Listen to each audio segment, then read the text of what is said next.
Imagine a gemstone claimed by 4 different nations, a stone around which entire empires rose, and which survived every one of them. A diamond believed to carry such intense energy that many rulers hesitated to wear it, while queens considered it a symbol of protection. Today, we're talking about the Koh-i-Noor, a diamond that rests inside the British crown as a sign of tradition, yet once you look past its calm brilliance, you uncover one of the most dramatic, mysterious, and complex journeys ever told in human history. But before we dive in, ask yourself, how could one stone influence the course of governments? Why did some leaders believe it brought authority, while others feared it brought misfortune? And most importantly, how did a diamond born in a single corner of India end up in the hands of a British monarch? When you see the Koh-i-Noor today, it appears peaceful, perfect, radiant, almost timeless. But the story behind that shine is anything but peaceful. This is a stone that seemed to choose its keepers, a stone that elevated some kingdoms and became the turning point for others.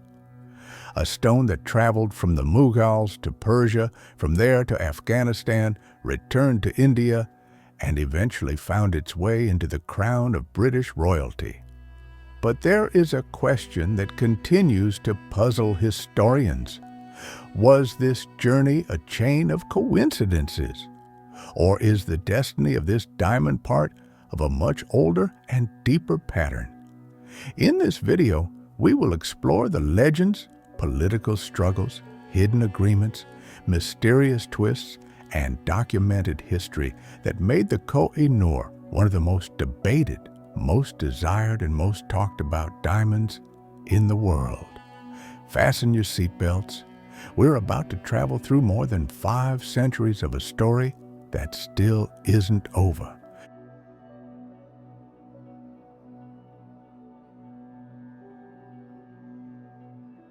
There are stones that simply shine, and then there are stones whose glow seems to echo through centuries.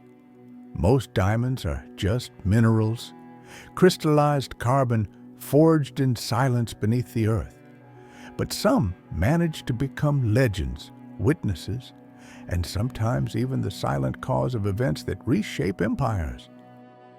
The Koh-i-Noor is one of those stones, a diamond that passed through the hands of emperors and conquerors, rested on the thrones of mighty dynasties, traveled across continents, survived political storms, betrayals, invasions, and left behind a chain of stories so dramatic that even today it sparks debates between nations.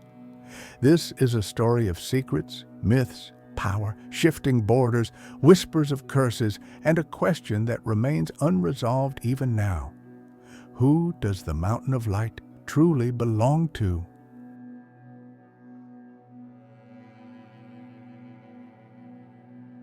To understand it, we must return to where it all began, to India centuries ago, when jewels spoke louder than armies, and one gemstone could become the foundation of legitimacy, authority, or downfall.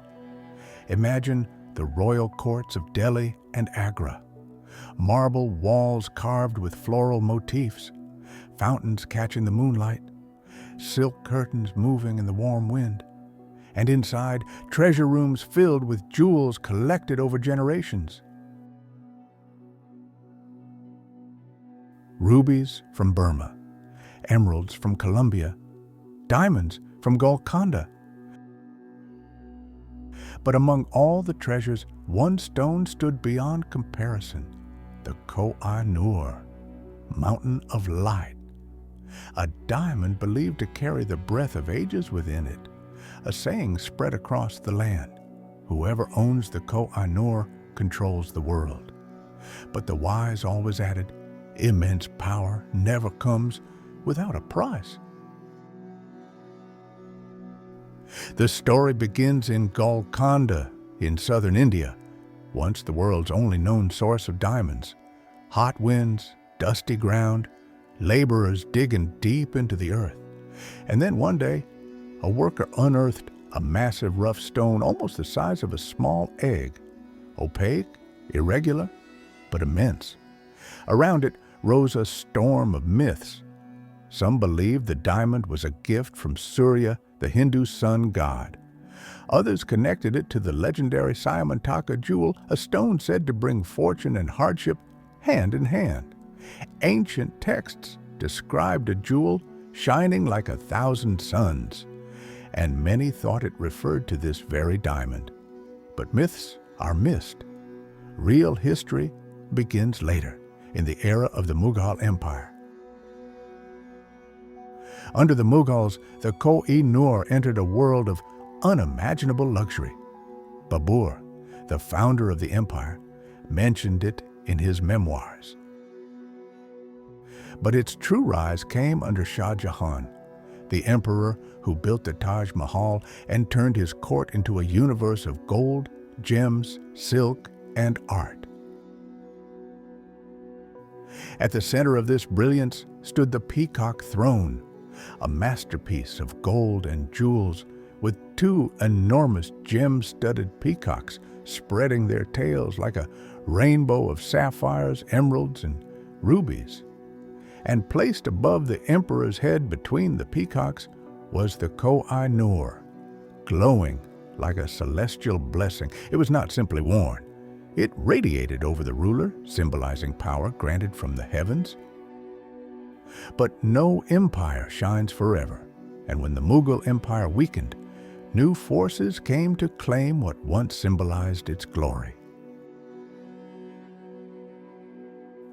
In 1739, the Persian ruler Nadir Shah entered Delhi, driven by ambition and the desire to restore the wealth of his dominion. He knew the Mughal treasury stored a diamond that legends whispered about. Emperor Muhammad Shah hid the Koh-i-Noor in his turban, hoping to keep it safe. But secrets are fragile. A woman from the royal harem witnessed the hiding and passed the information on. During a ceremonial meeting, Nadir Shah proposed a gesture of peace, an exchange of turbans. Muhammad Shah could not refuse. Later, when Nadir Shah unfolded the cloth in his private tent and saw the radiant stone inside, he uttered the words that became the diamond's eternal name, Koh-i-Noor, Mountain of Light. After Nadir Shah's departure from India, the Koh-i-Noor moved through political storms and shifting borders. It passed to Ahmad Shah Abdali, founder of modern Afghanistan, then to his descendants, each believing the stone strengthened their legitimacy. In 1813, the deposed Afghan ruler Shah Shuja carried the diamond back to India, hoping to regain his throne. In exchange for military support, he handed the Koh-i-Noor to Maharaja Ranjit Singh, leader of the Sikh Empire. Ranjit Singh saw it not merely as a jewel, but as a symbol of divine authority. After the death of Ranjit Singh, instability shook the region, and in 1849, after the British annexation of Punjab, the diamond fell into the hands of a new global power, the British Empire. In 1850, the diamond was sent to Queen Victoria, officially as a gift, but in reality as the greatest trophy of imperial expansion. At the Great Exhibition of 1851 in London, thousands of people lined up for hours to see the legendary stone. Newspapers praised its history, but some visitors whispered it doesn't sparkle enough. Compared to European-cut diamonds, the Koh-i-Noor appeared more subdued. Prince Albert made a bold decision. The diamond would be recut. Dutch jeweler Voorsanger transformed it, dramatically increasing its brilliance but reducing its weight. From an enormous ancient gem, it became a brilliant, 105.6 carat diamond that shone like concentrated light. After this transformation, the Koh-i-Noor entered Britain's royal regalia.